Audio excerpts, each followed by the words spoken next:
வகுப்பு சமூக அறிவியல் guide.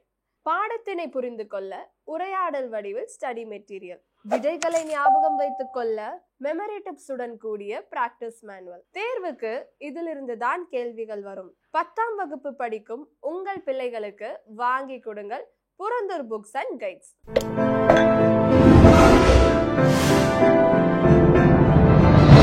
Chai with Chitra.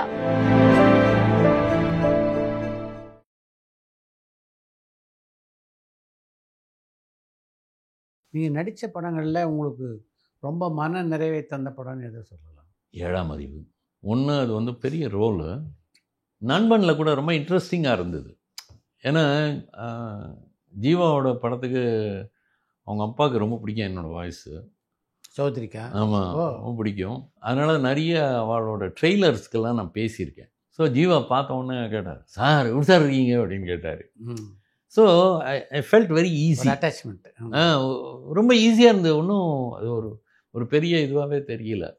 In fact நிறைய பேர் தெரியாது, நான் வந்து வேட்டையாடு விளையாட்டில் கமல் சாரோட ஒரு 7.5 minute சீன் பண்ணேன். என்னன்னு தெரியல, அப்புறம் அதை எடுத்துட்டாங்க. டெலீட்டட் சீன்ஸில் இருந்தது அது. அதை வந்து என் ஃப்ரெண்ட்ஸு ஒருத்தன் ஃப்ரான்ஸில் இருக்கான், யூஎஸில் இருக்கான், எல்லாம் ஃபோன் பண்ணிவிட்டு கமலோட நடிச்சிருக்கிற சொல்ல மாட்டேன்னா விட்றான், அது டெலீட்டட் சீன்ஸில் அது படத்தில் வரல அப்படின்னு.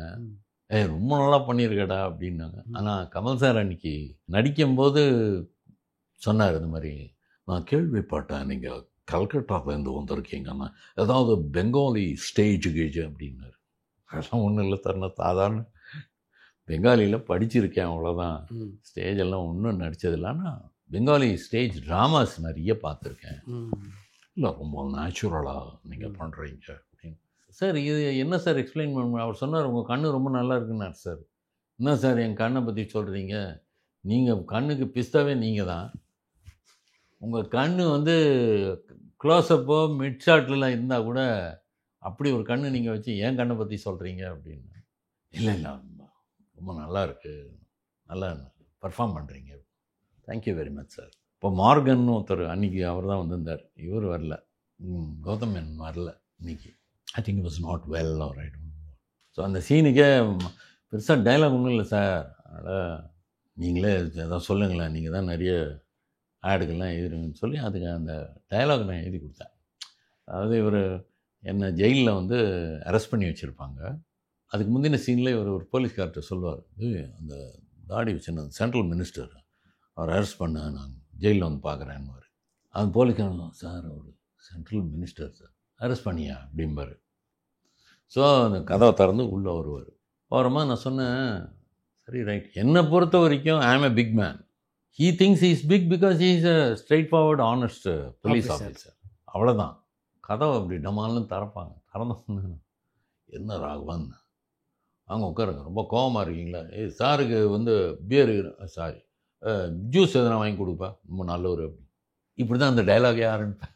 ஒரு சேரை எடுப்பார், இழுப்பார், உட்காருவார். ரொம்ப சூடாக இருக்கீங்க ராகவன், சொல்லுங்கள் என்ன சமாச்சாரம் அப்படின்னா. இங்கே ஒரு இது இருக்கும், என்னை பிடிச்சி இழுப்பார். எடுத்தவங்க பிடிச்சிருக்கா, வேணுமா? சரவணா ஸ்டோர்ஸ் ஃபோன் பண்ணால் பேரில் கொண்டு வந்து வீட்டில் அடிக்கிடுவாங்க. ஏன்பா இந்த ஃபோன் நம்பரு? சரி, நீங்கள் ரொம்ப நல்லவர், லஞ்சம் கஞ்சம் வாங்க மாட்டீங்க, சொல்லுங்கள் அப்படின்னு அவர் சொல்லிகிட்டே போவார். இப்போ செத்து போனது யார் தெரியுமா, அது இதுன்னு சொல்லிகிட்டே போவார் அப்படின்னு. ஆகவன், கொலை மட்டும் நான் செய்யறதில்ல. அதாவது பொம்பளைங்க அதெல்லாம் உண்டு, நான் கொலை மட்டும் நான் செய்யறதில்ல. மார்கன் என்ன சொன்னார்னா, கொலை நீங்கள் செய்யலை அப்படிங்கிறத எப்படிலாம் சொல்லலாம், அந்த மாதிரி நீங்கள் சொல்லணும். ஏன்னா he doesn't like you. So ஒரு எரிச்சலோடு தான் அவர் இங்கே வராரு. அதனால் நீங்கள் வந்து அதை ஏதாவது நீங்கள் சொல்லுங்களேன் அப்படின்னு. நான் சொன்னேன், கொலை மட்டும் நான் செய்யறதில்லைன்னு சொல்லலாம். நல்லா இருக்கு சார் அப்படின்னாரு.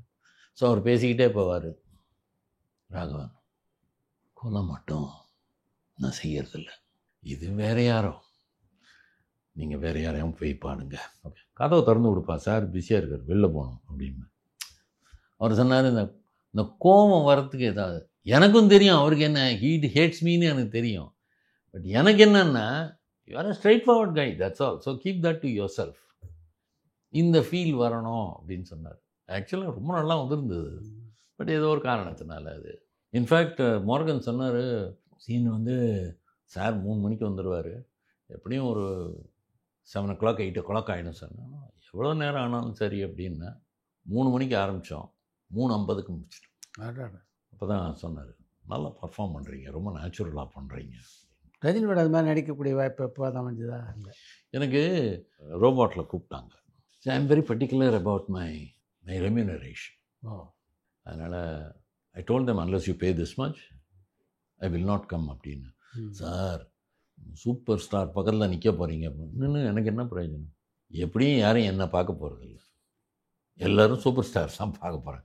நானே படம் பார்க்கும்போது ரஜினி சாரோ கமல் சாரோ வந்தால் பக்கத்தில் யார் நிற்கிறான்னு கூட எங்களுக்கு தெரியாது. அவங்க 2 பேரும் தான் நம்ம பார்ப்போம். I don't want to come அப்படின்னு. நண்பனுக்கு கூப்பிடும் போது சங்கர் சாரே பேசினார். Ramanathan sir, I like your performance very much, நீங்கள் தயவு செஞ்சு இதுக்கு வாங்க, உங்கள் ரெம்யூனரேஷன் நீங்கள் what ever it is it will be done அப்படின்னு. அட் தட் டைம் நான் வந்து ஊட்டியில் ஒரு படம் பண்ணிகிட்டு இருந்தேன். அந்த படம் சண்டே அன்றைக்கி இருக்கலை. ஸோ இந்த ஷூட் வந்து சண்டே அன்றைக்கி நடந்தது. ஸோ ரொம்ப ஈஸியாக இருந்தது. They also paid me immediately. Robot போன்ற ஒரு பெரிய பட்ஜெட் படத்தில் கூட சம்பள விஷயத்தில் வந்து இவ்வளோ பிரச்சனைகள் இருக்கா? அதுதான் எனக்கு புரியலை சார். இந்த ஃபீல்டுலேயே இப்போ கூப்பிடும் போதே சார் அதான் உங்களுக்கு ஒரு பட்ஜெட் ஒரு 10,000 போட்டிருக்கோம் நாங்கள். ஐ செட் ஐம் சாரி. இப்போ ஒரு 6 months பேக் ஒரு படத்தில் ஒரு சின்ன ரோல் தான், புது ஹீரோ யாரோ ஒருத்தர்.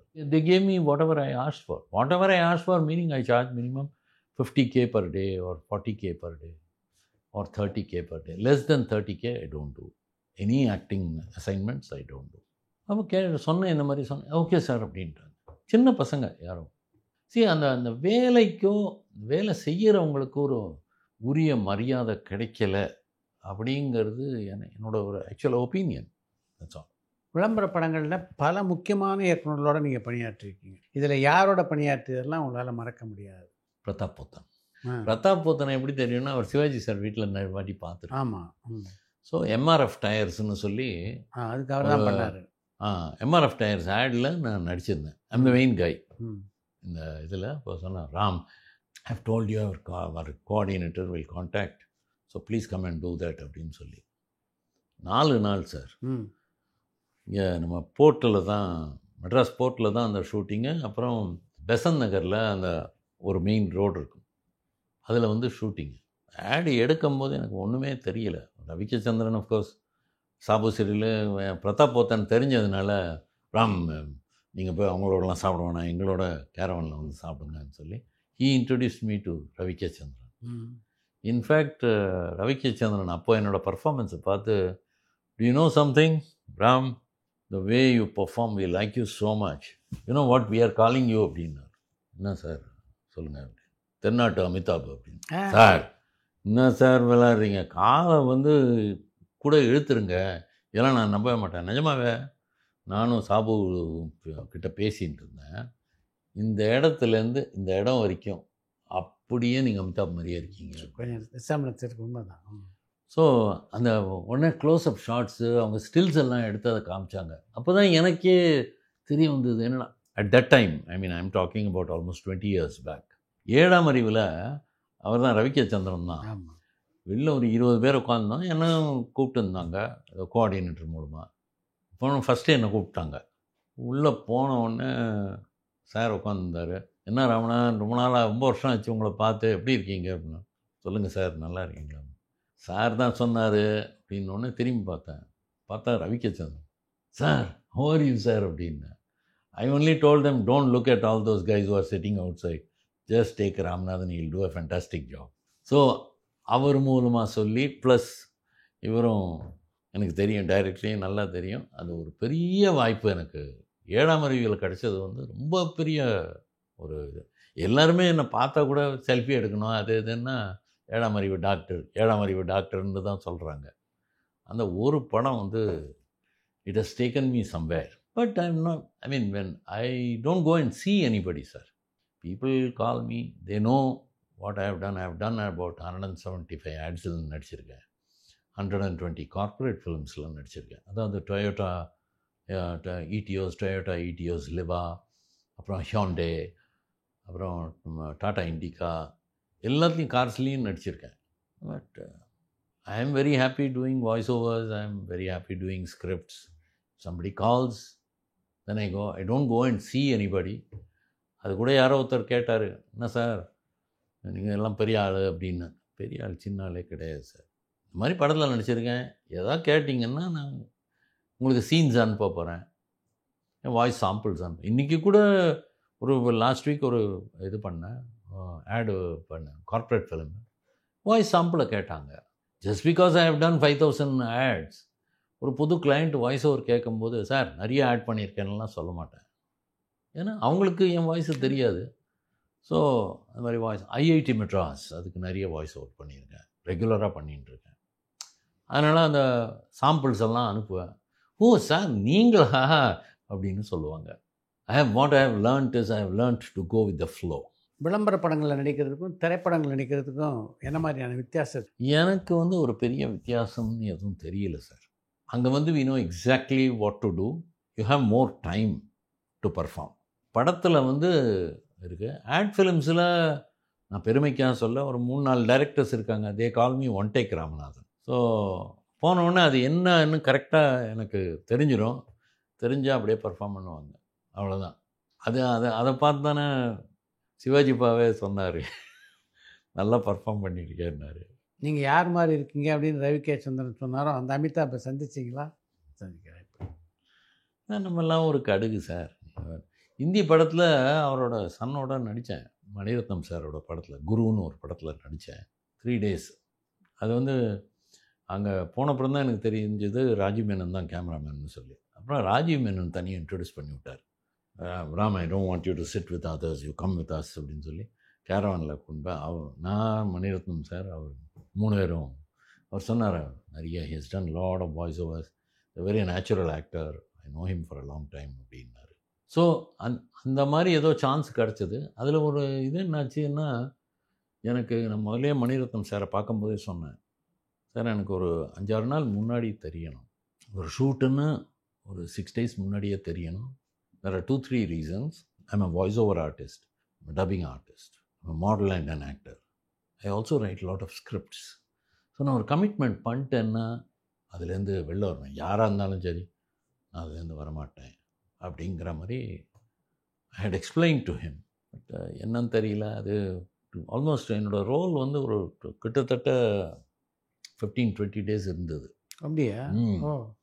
அதில் நான் ஒரு எடிட்டர். ஆனால் நான் அவர் அபிஷேக் பச்சன்கிட்ட காசு வாங்கி அபிஷேக் பச்சனை பற்றி ஒரு காந்தி பத்திரிகையில் எனக்கு பயங்கரமாக எழுதிடுவேன், ரொம்ப நல்லா எழுதிடுவேன். அப்போ மிட்டுன் சக்கரவர்த்தி தான் அதோட ஓனர்.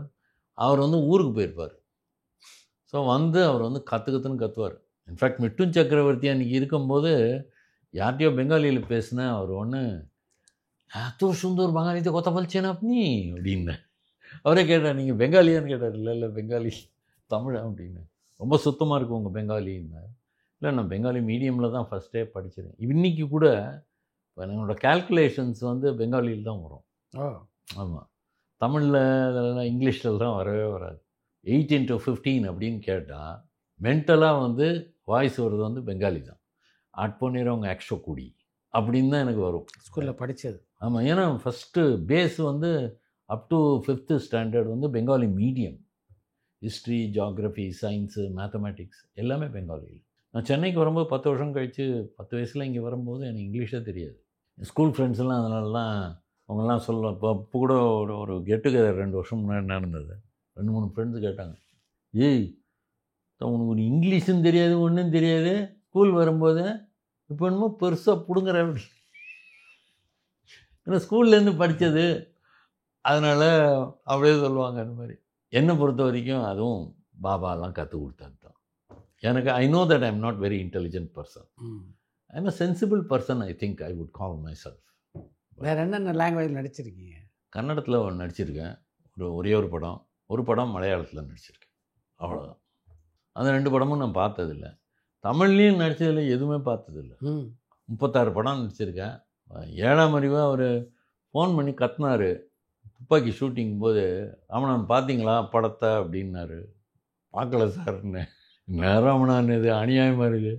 நீங்கள் எனக்கு நாளைக்கு நைட் ஷோட் இருக்குது, நீங்கள் போய் பார்த்துட்டு வந்து சொல்லுங்கள், உங்களை பற்றி எவ்வளோ பேர் பேசுகிறாங்க தெரியுமா அந்த ரோலை பற்றி அப்படின்னு. சரி, நெக்ஸ்ட் டே போய் பார்த்துட்டு வந்தேன். ஸோ தேவியில் நைட் ஷோ போய் பார்த்தேன். அங்கே பார்த்தா எல்லாரும் வந்து, சார் என்ன சார் நீங்கள் 300 கோடி எங்கே வச்சுருக்கிறீங்கன்னுலாம் கேட்டாங்க.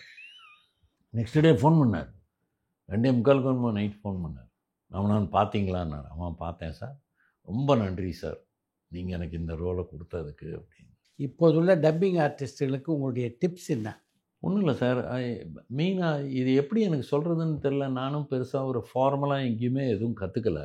என்னென்னா, இப்போ நம்ம ஒரு ஆர்டிஸ்ட்டுக்கு டப் பண்ண போகும்போது ஃபஸ்ட்டு வந்து அவரோட உடம்பு, ரெண்டாவது அவரோட பாடி லாங்குவேஜ் எப்படி இருக்குது அப்படின்னு. ஒரு தெனாவட்டாக இருக்குன்னா அந்த மாதிரி ஒரு சமாச்சாரம், இல்லை ரொம்ப சாஃப்டான ஆள்னா அந்த மாதிரி பண்ணணும். இன்ஃபேக்ட் இது சம்மந்தமாக ஒரு படத்தை பற்றி சொல்கிறேன். மௌன குருன்னு ஏதோ ஒரு படம் நினைக்கிறேன். ஆமாம், சாந்தகுமார். ஆமாம், அந்த படத்தில் ஒரு மெயின் கேரக்டர் ஒருத்தர் ரொம்ப தடியாக இருப்பார். அவர் வந்து ஒரு காலேஜோட வார்டன், ஒரு ஹாஸ்டல் வார்டன். அந்த படத்தில் வாய்ஸ் டெஸ்ட்டுக்காக போயிருந்தேன். போகும்போது அவர் வந்து சொன்னார், ரொம்ப நல்லா இருக்கு ராமநாதன் உங்கள் வாய்ஸ், ஆனால் ஒரிஜினல் வாய்ஸ் கேளுங்க அப்படின்னாரு. ஆக்சுவலாக அவர் தடியாக இருப்பார் சார். அவர் பேசுகிறது எப்படி இருக்குன்னு, ஏய் அந்த ஃபைலை எடுத்துகிட்டு வா அப்படிம்பார். ஸோ டைரக்டர் என்ன சொன்னார், ஒரு 25 நாள் அந்த ஆளோட வாய்ஸை கேட்டு உங்கள் வாய்ஸை என்னால் ஜீரணிக்க முடியல அப்படின்னு. நேச்சுரல். ஆனால் ஏவிஎம்மில் 2 சீனியர் என்ஜினியர்ஸ் இருக்காங்க, ஒரு லேடியும் ஒரு ஆளும். சொன்னேன், இல்லை சார் நீங்கள் அதை பார்க்காதீங்க, ராமநாதன் வந்து ரொம்ப நுணுக்கமாக உட்காந்து வேலை செய்வார் அப்படின்னு சொன்னார். சாரி ராமநாதன் அப்படின்னு சொல்லி அனுப்பிச்சிட்டாங்க, கன்வென்ஸை கொடுத்து. ஓ, சூட்டாலே அனுப்பிச்சிட்டாங்க. ஓ 1.5 மாதம் கழித்து டைரக்டரே ஃபோன் பண்ணார், ராமநாதன் கிட்டத்தட்ட ஒரு 10-12 பேரை ட்ரை பண்ணிட்டேன், சரியா வரல. சரின்னு அப்புறம் இவங்களே சொன்னாங்க என்ஜினியர்ஸு, சார் நாங்கள் தான் அன்றைக்கே சொன்னோமே, அவரை கூப்பிட்டு பண்ண சொல்லுங்கள், பக்காவாக அது சூட் ஆகும் அப்படின்னு சொன்னார். சரின்னு அதை போய் பண்ணேன். 5 to 6 hours. அதில் வந்து அவர்கிட்ட நான் வந்து டிஸ்கஸ் பண்ணி சொன்னேன், டைரக்டர்கிட்ட டிஸ்கஸ் பண்ணி சொன்னது என்னென்னா, ஒன்று வந்து அவர் இவ்வளோ தடியாக இருக்கார், அப்போ வந்து ஃபைல் எடுத்துட்டு வான்னு சொல்ல முடியாது. ஒரு வாய்ஸை நீங்கள் பண்ணிங்கன்னா அது காமெடி மாதிரி ஆகிடும் சார். உங்களுக்கு தெரியாதது இல்லை, பட் என்னை பொறுத்த வரைக்கும் அதுதான் எனக்கு மனசில் வந்தது. இல்லை உங்கள் வாய்ஸ் பேஸாக இருக்குன்னு நான் சொன்னேன். என் வாய்ஸ் பேஸ் தான் பேசிக்கலி, அது வந்து ஃபவுண்டேஷன் வந்து bass, but I can speak thinner voice also. என்னப்பா எப்படி இருக்க அப்படின்னு கேட்க முடியும், ஆனால் கண்டினியூஸாக அந்த வாய்ஸில் பேச முடியாது. ஏன்னா என் நேச்சுரல் பேஸ் எங்கே ஒரு இடத்துல வந்துடும், எங்கேயாவது ஒரு இடத்துல வந்துடும். ஸோ நான் ஆர்டிஸ்டெல்லாம் சொல்கிறது என்னென்னா, முதல்ல எதுக்கு கூப்பிட்றா, ரெண்டாவது அதுக்கு நம்ம சூட் ஆகுமான்னு முதல்ல நமக்கே தெரியணும். மூணாவது, as I told you, first அந்த லென்த்தை பார்த்துக்கணும். அந்த லென்த்துக்கு நம்ம முதல்ல நார்மலாகவே பேசிட்டு, அதுக்கப்புறம் நம்ம என்ன வாய்ஸ் வேணுமோ அதை இம்ப்ரூவ் பண்ணுறதுக்கு அந்த மாதிரி பண்ணினா பெட்டர்னு என்னோடய suggestion. Because that is what I do. இப்போ கூட ஒரு ஆடில் நடிச்சிருந்தேன், பெட்டர் மெட் அப்படின்னு சொல்லி ஒரு புது என்னென்னா, ஃபோன் பண்ணால் 30 நிமிஷத்துக்குள்ளே மெடிசன்ஸ் எல்லாம் வீட்டுக்கு கொண்டு வந்து கொடுத்துட்றாங்க. இந்த மாதிரி சம் ஸ்பெஷாலிட்டி. அதுலேயும் அவங்கள்ட்ட நான் சொன்னது அதுதான், இந்த மாதிரி முதல்ல லென்த்தில் நான் பேசுகிறேன் சார், அந்த லென்த்துக்கு பிடிச்ச அப்புறம் அதுக்கப்புறம் உங்களுக்கு என்ன வேணுமோ நான் தரேன். அதாவது ஃபஸ்ட்டு வந்து அதில் ஃபஸ்ட்டு டைலாக்கே நான் I am a very happy person. So நான் ஃபஸ்ட்டு பண்ணும்போது நான் I am a very happy person. Sir feel இல்லை சார், லென்த்தை பிடிக்கிறேன் சார். முதல்ல லென்த்தை பிடிச்ச அப்புறம் தான் நான் வேறு எதுக்காக போக முடியும். ஸோ கடைசியில் ஃபைனல் டேக்கில் 2வது டேக்கோ 3வது டேக்கோ அது பண்ணும்போது நான் சொன்னேன், I am actually very happy person, but நான் ஹெல்த்தியாகவும் ஆக்டிவாகவும் இருக்கிறதுக்கு எனக்கு இந்த மெடிசன்ஸ் தேவை. அது வந்து அந்த நேச்சுரலாக வரணும். 2வது, நான் வந்து இந்த மெடிசின்ஸ் தேவைங்கும்போது நான் திரும்பிட்டு வருவேன் சார் அப்படின்னு. ஏன்னா இந்த மெடிசின்ஸ் தேவைன்னு அதுக்கப்புறம் க்ளோஸ் போகணும். அதனால் எனக்கு இந்த மெடிசன்ஸ் தேவை அப்படின்னு சொல்லும்போது நீங்கள் கேமரா அங்கே போயிட்டே வந்துடலாம், ஆட்டோமேட்டிக்காக இன்க்ளூசிவாக இருக்கும், ஒரே டைலாகில் முடிஞ்சிடும். இன்னும் அவர் சொன்னார், அதான் சார் இதுதான் எக்ஸ்பீரியன்ஸு அப்படின்னாரு. I said I am not saying I am great, but the little that I know, அந்த மாதிரி. ஸோ அதே மாதிரி ஒரு டேக்லைன் படிக்கும்போது, பெட்டர் மெட் த ஃபார்மசி தட் மூவ்ஸ், இந்த மாதிரி. This is just my experience ரீசெண்டாக இப்போ பண்ணது. நேற்றுக்கு வந்து ஒரு டைட்டன் அவங்களுக்கு பண்ணேன் பெங்களூரில். அவங்களும் இன்றைக்கி காலையில் தான் ஃபோன் பண்ணி சொன்னாங்க, பிரமாதமாக வந்திருக்கு சார், ரொம்ப நல்லா வந்திருக்கு. ஒன்றும் இல்லை G, what I feel is அந்த சீனுக்கு என்ன இமோஷன் நீடடோ அந்த இமோஷன் நீடுன்னா தான் கொடுக்கணும். ரெண்டாவது அந்த கேரக்டர் யாருங்கிறது நமக்கு தெரிஞ்சுக்கணும். இப்போ நான் அந்த ஹுசைன்னு ஒருத்தருக்கு நான் டப் பண்ணேன்னு சொன்னேன்னு ரஜினிகாந்த் சார் மூவியில் தர்பார் அந்த படத்துக்கு அப்புறம் அவர் சுழல்னு ஒரு படத்தில் பெரிய ரோல் பண்ணார் அந்த ஹுசைனுங்கிறவர். அவரே பாம்பேலேருந்து ஃபோன் பண்ணார், மாதிரி they'll be calling you, I just want to introduce you to my friends.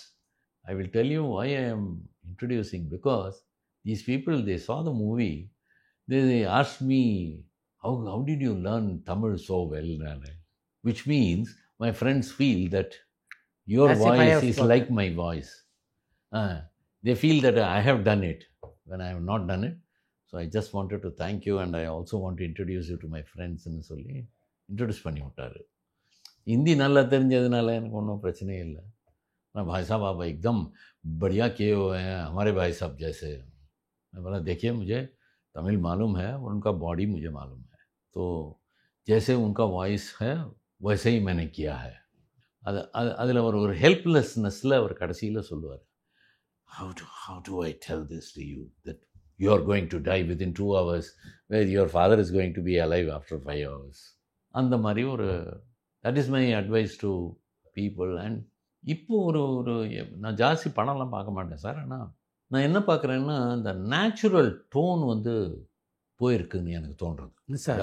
Miss ஆகுது. அதாவது நான் அப்போவே ஒன்று வர சொன்னேன், நீ வரவே இல்லை, எல்லாம் ஒரே மாதிரி பேசும்போது அப்படி வரவே வராது. கரெக்ட். நான் அப்போவே ஒன்று வர சொன்னேன், ஏன்ப்பா இவ்வளோ லேட்டு? இது ரெண்டுத்துக்கும் உள்ள வித்தியாசம் இருக்குது இல்லையா? இது வந்து காணும். It is totally lacking. எல்லாம் ஒரே டோனில், ஆம்பளையும் சரி பொம்பளையும் சரி. உங்கள்கிட்ட எத்தனை வாட்டி சொல்லியிருக்கேன் நீ இந்த மாதிரி பண்ணக்கூடாதுன்னு, அப்படியே பண்ணியிருக்கியே. எல்லாம் அந்த பிகினிங் எண்டு எல்லாம் ஒரே வேவல். என்னன்னு தெரில, யார் இதை சூப்பர்வைஸ் பண்ணுறாங்க, ஏன் அவங்கள இதை பண்ண, யாரையும் கேலி பண்ணல, இல்லை குறைவாக சொல்லலை. பட் அந்த நேச்சுரல் ஃபீல் வந்து அந்த வாய்ஸ்லேருந்து போயிடுது அப்படிங்கிறது என்னோடய அபிப்பிராயம். எப்படி இருக்குது இந்த பயணம் சார்? இது ஒரு பெரிய தெய்வீக பயணம்னு தான் நான் நினைப்பேன். ஏன்னா என் வாழ்க்கையில் நான் எல்லாத்தையும் அந்த டயத்தில் பிஸ்னஸ்லலாம் அவ்வளோ லாஸ் ஆகி வரும்போது என்னை காப்பாற்றினது நான் வணங்குற தெய்வங்கள். ரெண்டாவது இந்த சினி ஃபீல்டு, இந்த voice over, dubbing field, modelling, acting, எனக்கு இந்த சான்ஸ் கொடுத்ததுக்கு எல்லாருக்கும் நன்றி. தேங்க்யூ. உங்களுடைய அனுபவத்தெல்லாம் நம்ம ரசிகர்களோட பகிர்ந்துக்கிட்டேன். நீங்கள் வந்து ஒரு ரொம்ப வருஷமாக இந்த ஃபீல்டில் இருக்கிறவங்க, யூர் ஆல் லெஜண்ட்ஸ், என்னை மதித்து கூப்பிட்டதுக்கு உங்களுக்கு நன்றி சார். பரபரப்பான சினிமா செய்திகள், நட்சத்திரங்களின் பேட்டிகள், சினிமா வரலாறு ஆகியவற்றை பார்க்கவும் படிக்கவும் உங்களுக்கான இணையதளம் touringtalkies.co.